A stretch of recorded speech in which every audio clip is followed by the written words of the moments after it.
The ugliest heiress in England had a very fine ear, and so she heard every word of it. 10,000 a year, Miss Cressida Ainsworth was saying behind her fan, to two friends who did not trouble to lower their laughter,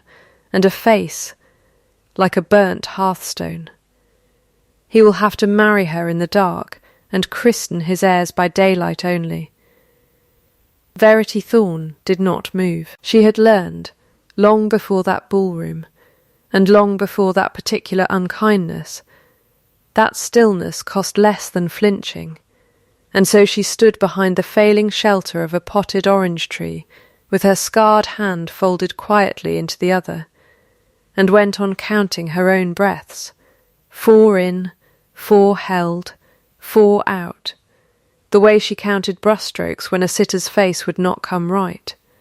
She did not yet know that the man crossing the floor toward her at that very moment had heard the same words, in the same instant, and had already decided what he meant to do about them. Had she known, she would have stepped out from behind the orange tree all the same. For that was the shape of her,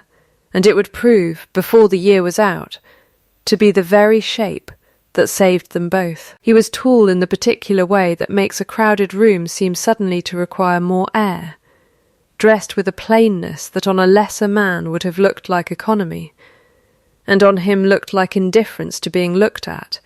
and when he stopped in front of her he did not bow so much as arrive, the way weather arrives. "Miss Thorne," he said, "I am Ashcombe. I wonder if I might beg 5 minutes of business with you before the night is out." Verity looked up at him with the flat, assessing patience she gave to any face she meant to paint truly, cataloguing the set of a jaw that did not relax even in courtesy, the stillness of hands that had plainly done more than hold a teacup. "You have chosen a strange moment for business, Your Grace," she said, "in the middle of a ballroom, 5 minutes after I have been called a burnt hearthstone." "I heard," he said. He did not apologise for Miss Ainsworth, and he did not pity Verity, which she would come later to understand was the rarest courtesy he had to give. "It is why I chose the moment. A man does not care to make an offer to a lady while pretending he did not hear the room she stands in." The offer, when it came, 10 minutes later in the milder light of the card-room, was not a proposal at all in the way the word is generally used. It was a proposition, delivered as flatly as a merchant reads a manifest. That he required a wife of independent fortune before Michaelmas, a matter of some 10 weeks distant, and that she, by the general and cruel estimation of the room they had just left, required a husband willing to overlook a scarred hand and a scarred name,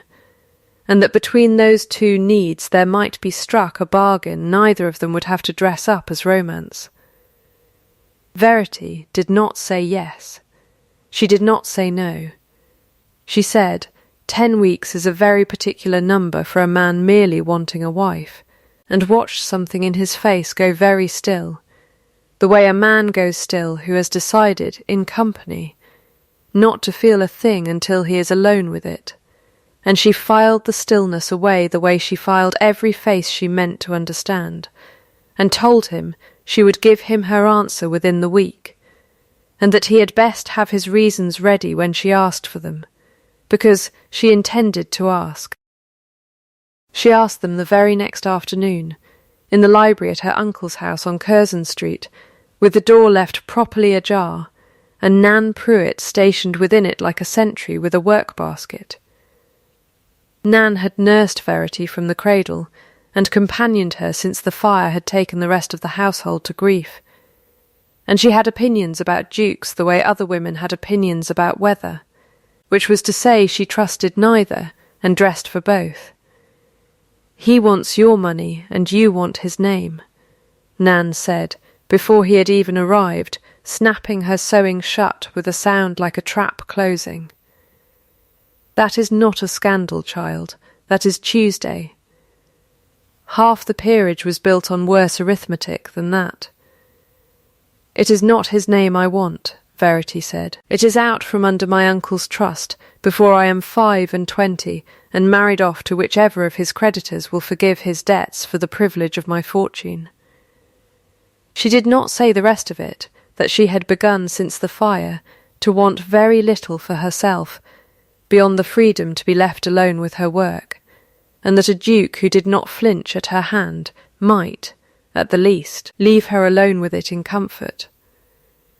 When Ashcombe came, he came without flowers and without flattery, which she noted and approved, and laid the terms before her, the way a man lays accounts before an auditor, her fortune to clear a debt he did not name in full, her standing raised beyond her uncle's reach, and in exchange her name beside his for the rest of both their lives, with no pretence of affection asked or offered. You are remarkably plain about the price of yourself, your grace, she said. I find plainness cheaper than deception, in the end, he said. It rarely costs a second payment. She almost smiled at that, and did not, because she had not decided yet whether she liked him, and it seemed poor economy to spend a smile before the decision was made. She told him what she had learned of her own father, briefly, compressed the way a woman compresses a wound she has stopped expecting anyone to ask about twice, that Simeon Thorne had been the finest miniaturist in Bath until a fire took his studio and a forged signature took his name, that she had gone into that fire herself at 11 years old to save the last thing he ever painted, and had come. Out with the mark she now hid inside her glove, and that her father had died 2 winters later, believing the whole of England thought him a cheat, when in fact he had never forged a stroke in his life. A likeness that flatters is not a likeness, she said, and the words came out worn smooth, a thing repeated so often to herself, it had become creed. It is an apology. My father never once apologized for a face. That is why they were able to ruin him. A man who paints only the truth makes very particular enemies. Ashcombe listened to the whole of it, without once looking as though he were merely waiting his turn to speak, which she also filed away, and when she had finished he told her, in return, that his own parents had died when he was 22, in a house fire at the old Dower cottage, that the county still spoke of in hushed voices, and that he had raised his cousin Julian alongside himself in the years since as though the boy were a brother rather than a poor relation, because it had seemed to him the least a man could do for someone who had nothing when he himself had everything. He did not say more than that. He did not say that the estate's books had not balanced properly in 3 years, or that the debt he needed cleared by Michaelmas was one he could not yet bring himself to trace fully to its source, though the shape of the answer sat in him like a stone he had not yet turned over to look beneath. Verity married him a fortnight later, on a grey Tuesday morning, in a small stone church with 6 witnesses and no crowd at all, and if the vows were spoken plainly, without softness, they were at least spoken without lies, which both of them by then had learned to value above almost anything else the world had to offer. Julian Vane came to Ashcombe Park 3 days after the wedding party arrived, immaculate in a way that made every other man in the room look faintly unfinished by comparison, and kissed his cousin's new duchess's scarred hand with such unhurried grace that Verity understood at once she was meant to notice the grace, and to be grateful for it. The ugliest heiress in England, he said, smiling, and there was such warmth in his voice that it took Verity a moment to recognise she had just been handed the same insult twice in 1 month, wrapped now in silk instead of thrown bare. Forgive me, Duchess, I only repeat what the wits are saying, so that you may know precisely what you have married into, and arm yourself accordingly. I generally prefer to arm myself with facts rather than gossip, Mr. Vane, Verity said, but I thank you for the intelligence all the same. Something flickered behind his eyes at that, gone before she could name it, and he laughed, a light social laugh with no weight behind it, and turned the subject to the excellence of the roses. Later that same week, alone in the estate office waiting for Alaric to finish with a tenant's petition, Verity idled over a stack of correspondence left open on the blotter, not from any suspicion, but from the idle trained habit of a painter's eye that could not pass a page without reading its hand, and noticed that one letter, purporting to be old Mr. Sowerby, the elder steward's own accounting of the autumn rents, was written in ink gone a shade too blue-black for a hand 3 years dead,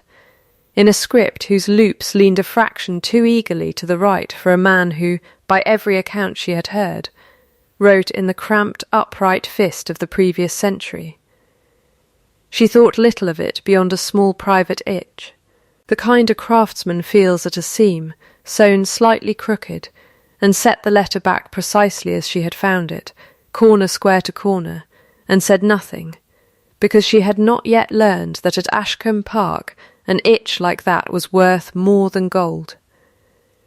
Word of the marriage travelled through London faster than the newlyweds themselves, and in the betting book at White's a wager was entered within the week on how long it would take the Duke of Ashcombe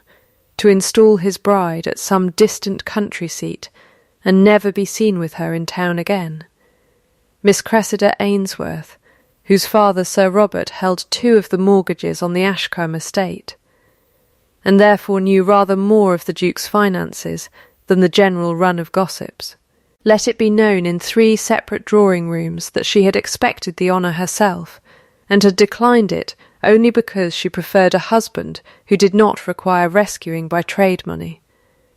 Better an ugly fortune than a pretty ruin, she said to her particular circle, snapping her fan shut with the crisp finality of a verdict, not knowing, or perhaps not caring, that half the room repeated it verbatim by nightfall, until it reached Verity second-hand through Nan Pruitt, who delivered it with the tight-lipped satisfaction of a woman handing over ammunition rather than gossip. Verity said nothing to that either.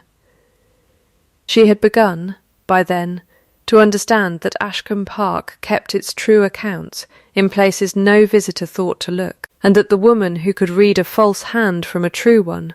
might yet have more power in that house than either its duke or its cousin currently suspected. The work began, as intimacy so often does, over something neither of them called intimacy at the time. Ashcombe Park's long gallery held 4 generations of family portraits gone dim, with candle smoke and neglect. And Verity, unable to sit idle in a house that did not yet feel like hers, asked leave to clean and restore them, and Alaric, who could think of no better way to keep his new wife occupied than in a room he trusted, gave it gladly, and then, within a week, found himself unable to stay away from that room himself of an evening,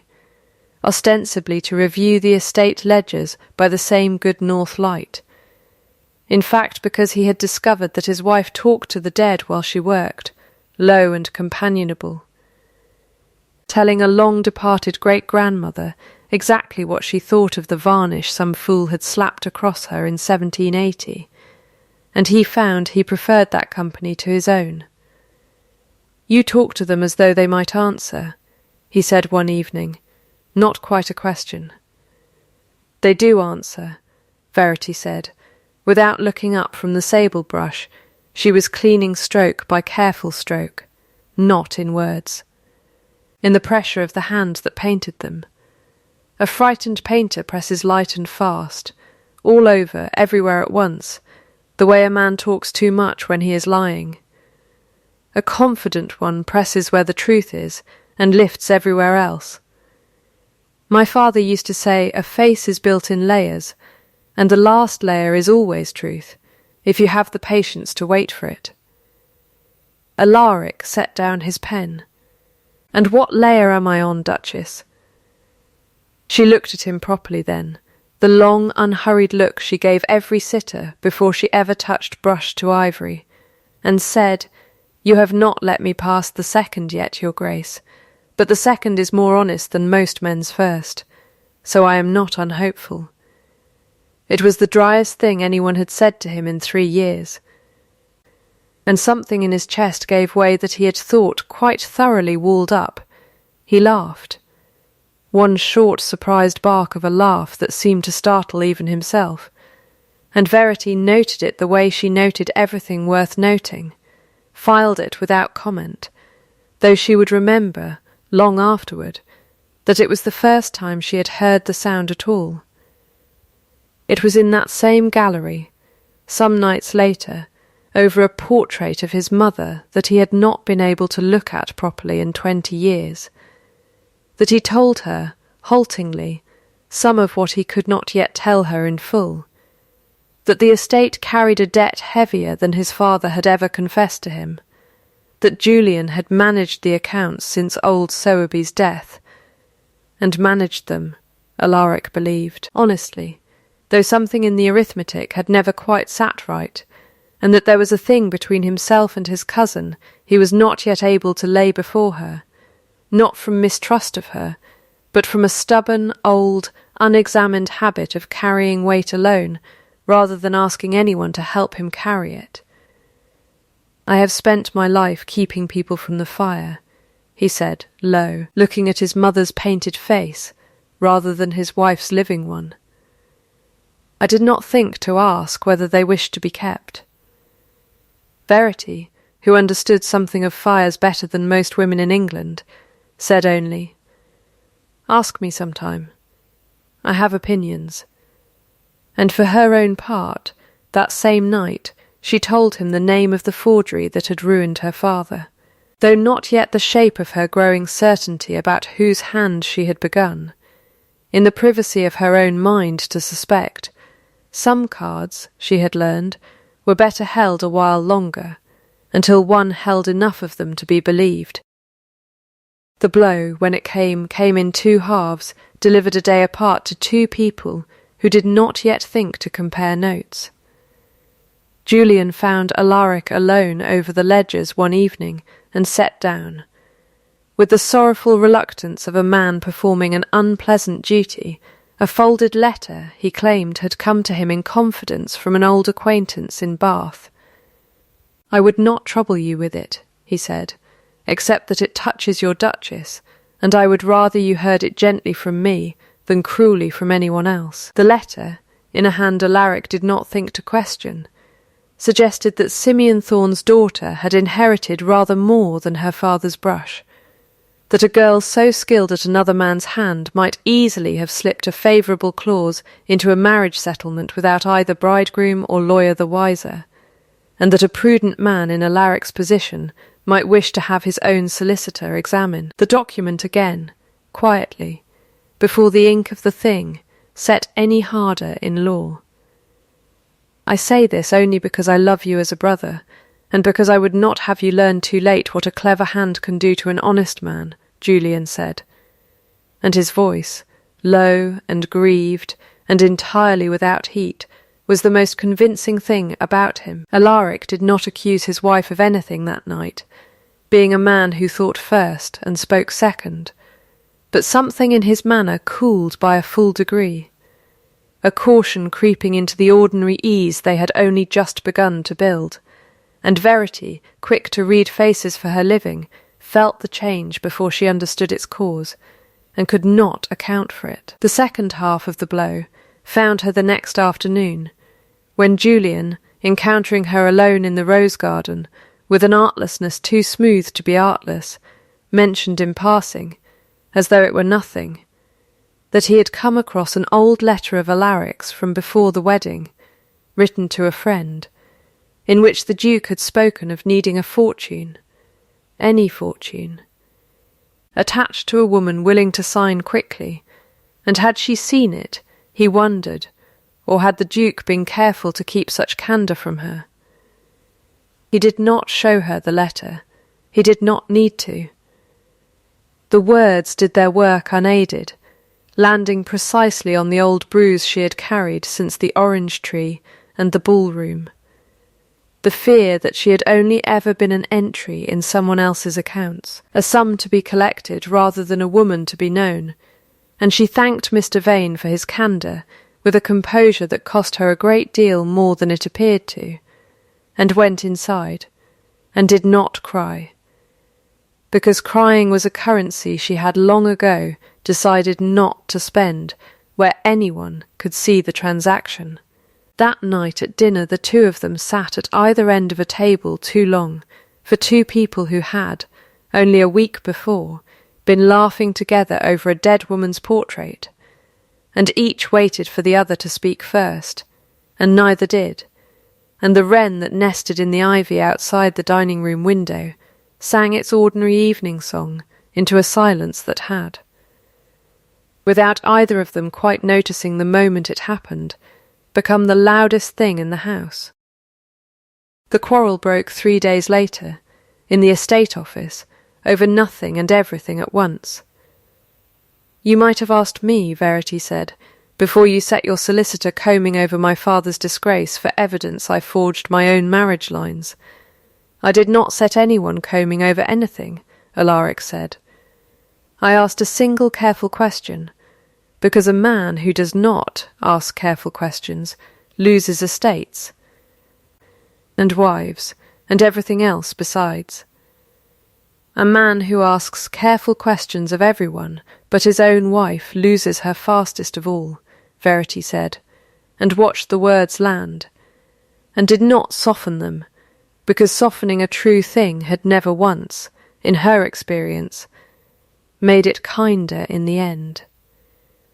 "You have kept your cousin's debts from me since the day we married. You have kept whatever it is between the two of you locked up so tightly I cannot tell whether I am your wife or your accountant. And now, when a stranger whispers that the accountant might have her hand in the till, you believe the whisper before you believe me." "I did not say I believed it. You did not say you did not," she said.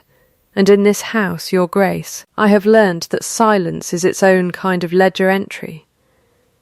He had no answer for that, which was itself an answer, and she left him standing among his father's account books, with his jaw set in the stillness she had once found so eloquent, and now found only maddening.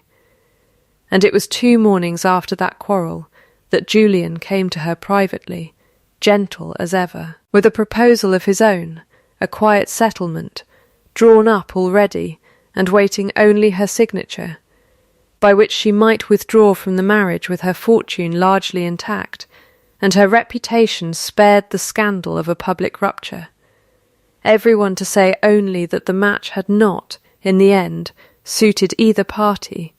no fault laid at any door. "No one need ever know the particulars," he said, "and you would be spared the indignity of proving yourself against whispers that, forgive me, a woman in your circumstances can rarely win outright." Verity looked at the document a long moment,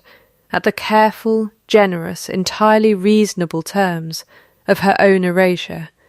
and then at Julian's face, pleasant and patient and utterly without urgency,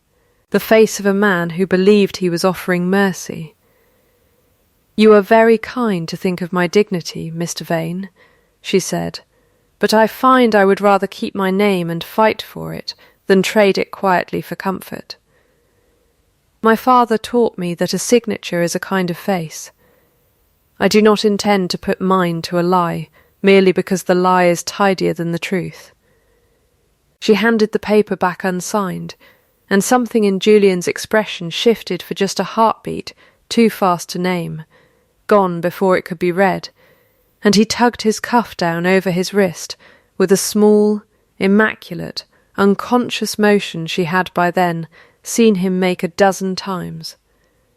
and bowed, and left her alone with the wren singing outside, and a door that had, in every sense that mattered, just been closed very firmly against the easiest way out. The whisper became a rumour within the week, and the rumour arrived at Sir Robert Ainsworth's door dressed as a concern rather than a scandal, which was of course the most dangerous way for it to travel. A settlement clause had been altered, it was said, in a hand suspiciously fine for a common clerk's. The new Duchess of Ashcombe was known to be skilled at forging another's stroke. A woman with a disgraced forger for a father might well have inherited the gift along with the grievance. Sir Robert, as one of the estate's principal creditors, and a man who took his trusteeship with genuine gravity, wrote to Ashcombe requesting that the marriage settlement be produced and independently examined before the Michaelmas accounting, a request that could not, by any reading of decency, be refused. Alaric, torn between the wife he had begun, however slowly, to love, and the cousin he had raised as a brother, and the estate that fed 300 souls who had done nothing to deserve its ruin, chose in that terrible week to do the very thing his own history had trained him to do. He handled it alone. He went to Sir Robert privately. He went to his own solicitor privately. He attempted, in his grave, closed, protective way, to manage the danger before it could touch Verity at all, and in doing so he told her almost nothing of what he was doing, which she discovered only when a footman let slip that his Grace had been closeted with lawyers 3 days running without a word to her Grace at all. "You are doing it again," she said, when she finally cornered him, and her voice had gone very quiet, which by then he had learnt to fear more than shouting. "Keeping me from the fire, instead of asking whether I wished to be kept from it." "I am trying to protect you," he said. "You cannot protect a person by hiding the danger from them," she said. "You can only leave them standing in it, alone, wondering why no one warned them." She left Ashcombe Park 2 days later, not in anger exactly, but in the particular grief of a woman who has staked everything on being seen truly, and finds herself, instead, once again managed, and went to Nan Pruitt's small cottage on the edge of the village, with nothing but a single trunk, and the one thing she had never once, in all her life, left behind, her father's locket. Oval and ivory backed, containing the last miniature he had ever painted, which she had carried through a fire once already, and did not intend to be parted from now. It was there, 3 nights later, turning the locket over and over in the candlelight,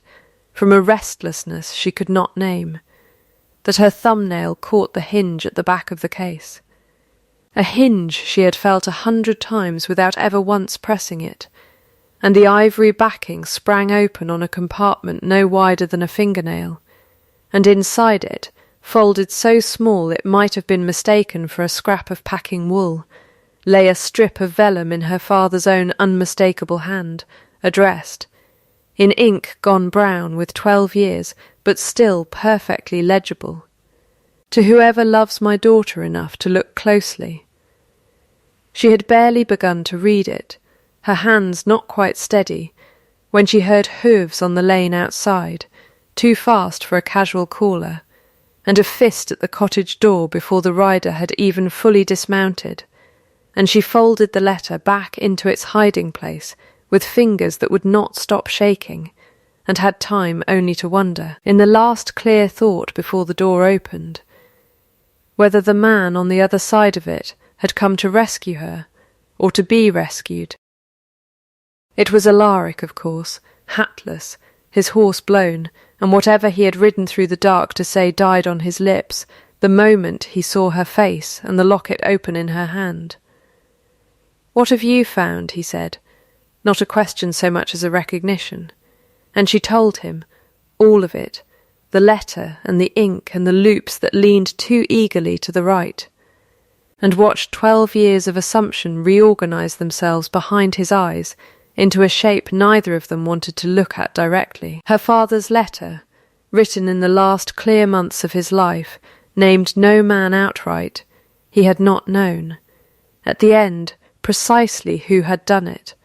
only that the forged codicil, bearing his supposed signature, had been authenticated against a miniature he had never painted, commissioned in his name by a young clerk eager to please, and that the true forger's hand he was certain, would show a particular tell under close examination, a habit of lifting the pen entirely between the down and upstrokes of a capital letter, where an honest hand let the ink run continuous. "I have seen that lift," Verity said, very quietly, "in the rent letter I read the week I arrived at Ashcombe Park. And I have seen it since, in Julian's own correspondence, 12 times, and thought it merely his manner." Alaric did not defend his cousin. He stood a long moment in Nan Pruitt's low doorway with his hat still in his hand, and when he spoke his voice had none of its old grave containment left in it. "I have spent 3 years telling myself the arithmetic did not add, because I did not understand accounts well enough, rather than believe the one person who raised me still had it in him to lie to my face for money." "Then, let us stop guessing," Verity said, "and let us prove it, the way my father was never given the chance to." They rode back to Ashcombe Park together before dawn, and it was Alaric, not Verity, who said what neither of them had quite dared say aloud in the cottage doorway, that he had been wrong to manage her danger alone, that a man who kept the people he loved from the fire without asking them had only ever succeeded in leaving them to burn in a different, quieter way, and that he did not intend to make that mistake again, not with her, not ever. She did not forgive him all at once, because forgiveness given too easily was, in her experience, worth about as much as a compliment given to flatter, rather than to see truly. But she took his hand, scarred palm to working hand, and did not let go of it the whole ride home, and by the time they reached the gates of Ashcombe Park, in the grey hour before sunrise, they had between them the beginnings of a plan neither Julian Vane, nor Sir Robert Ainsworth, nor the whole of gossiping London had any notion was coming. Sir Robert's Michaelmas audit had been fixed for weeks, a formality he expected to close in an hour with tea afterward, and so he was mildly surprised, arriving at Ashcombe Park on the appointed morning, to find the long gallery arranged not for accounts, but for something nearer a court, chairs set in a half-circle before the portraits Verity had spent 2 months restoring, and his own daughter present at Alaric's particular invitation, and Mr. Digby the under-clerk seated apart from the others looking, Sir Robert noted with a magistrate's practised eye, considerably more frightened than a man reviewing routine rent rolls had any business being. Julian arrived last, immaculate as ever, and took the seat offered him with easy grace, remarking to the room at large that he was glad the tiresome business of the settlement could finally be laid to rest. "So am I," Alaric said, "which is why I have asked my wife to lay it, rather than the lawyers." In the days since the cottage, Verity had barely slept, cross-referencing the rent letters against her father's vellum description, and against 3 years of estate correspondence she and Alaric had quietly gathered, and now she rose and laid before the room, one after another, in the clear, unhurried cadence of a woman who has rehearsed a truth until it no longer frightens her. The documents she had assembled, the 12-year-old codicil, obtained from the county records with Sir Robert's own authority, the rent letter she had first noticed the week of her arrival, a 6 more drawn from the estate's recent accounts, every one of them sharing the single unmistakable tell her father had died trying to describe. "A forger copies the shape of a letter," she said, holding 2 pages side by side to the gallery's north light, the same patient light she had used to strip false varnish from 100 dead faces. "He cannot copy the pressure behind it. Here, and here, the pen is lifted clean between the downstroke and the upstroke of every capital hand, a habit, not an accident, repeated across 12 years and 12 documents, in a house where only one man has had unwatched access to the ink and the ledger both. She did not look at Julian as she said it, because she had learned, from years of painting frightened sitters, that a face watched too directly will compose itself. She looked instead at Digby, and asked him a single precise question, not whether he had falsified the entries, but on whose instruction he had been told to copy the figures over in a fresh hand whenever Mr. Vane was called away from the estate office, and watched the young clerk's composure come apart all at once, the way a dam does not crack slowly, but simply, suddenly, gives.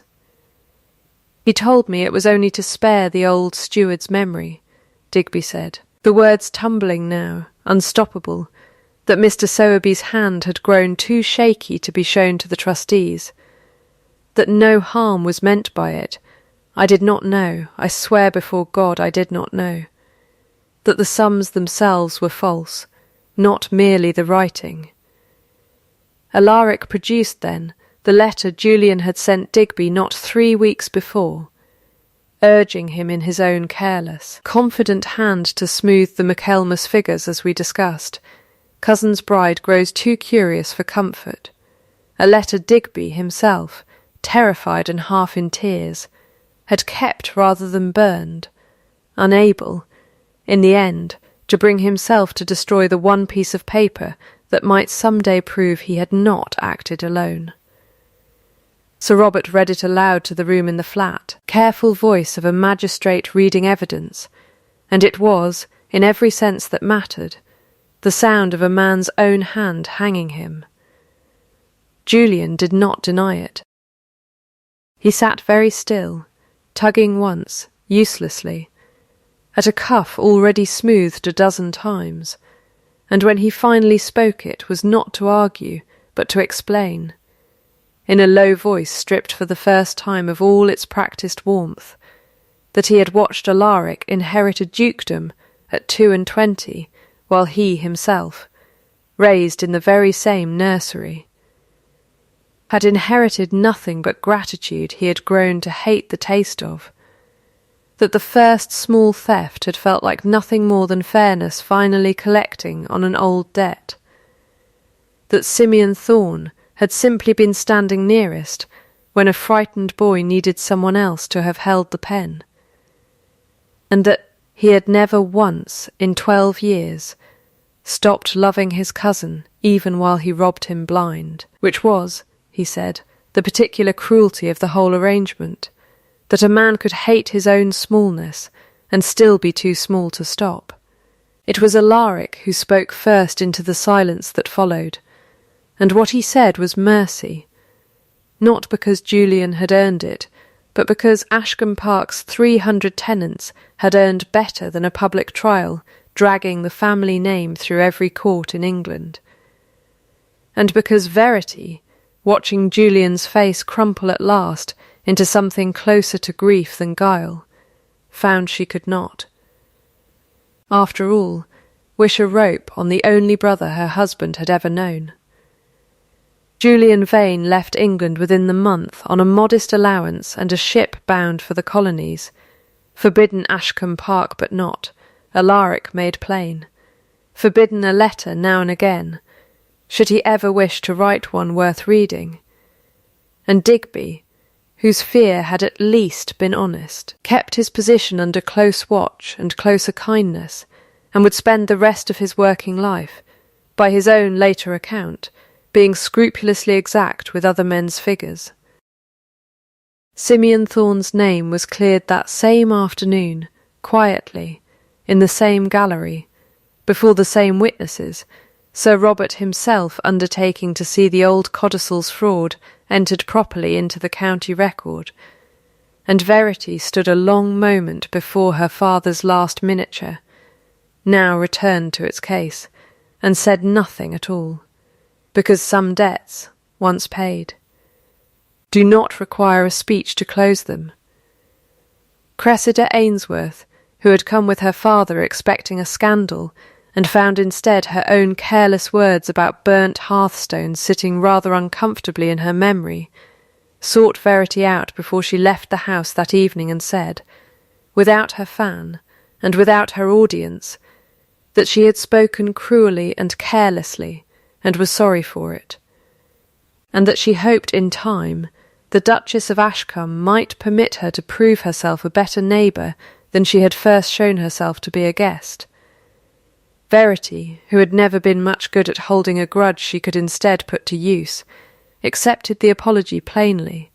and set Cressida, within the year, on the path to a match of her own with a quiet, clever young barrister of Sir Robert's acquaintance who valued her sharp tongue rather than merely enduring it,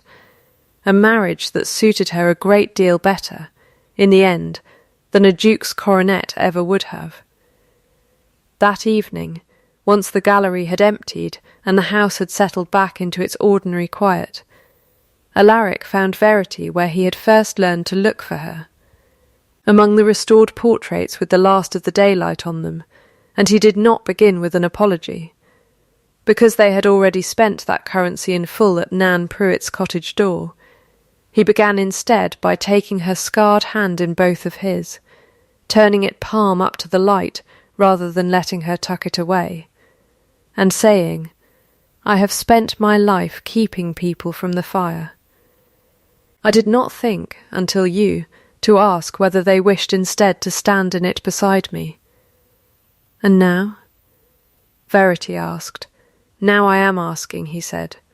"Marry me again, Verity, not for a fortune, and not for a name, and not for any debt still owed on either side, because there is none left between us worth counting. Marry me because you wish it. It is the only reason I will take." She looked at him a long moment with the same patient, assessing look she had first given him across a card-room, only now there was nothing left to catalogue that she had not already learned by heart, and she said,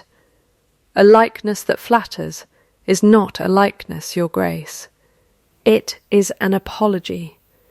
You have never once, in the whole of this, offered me an apology dressed as anything but the truth. I find I am rather fond of the truth."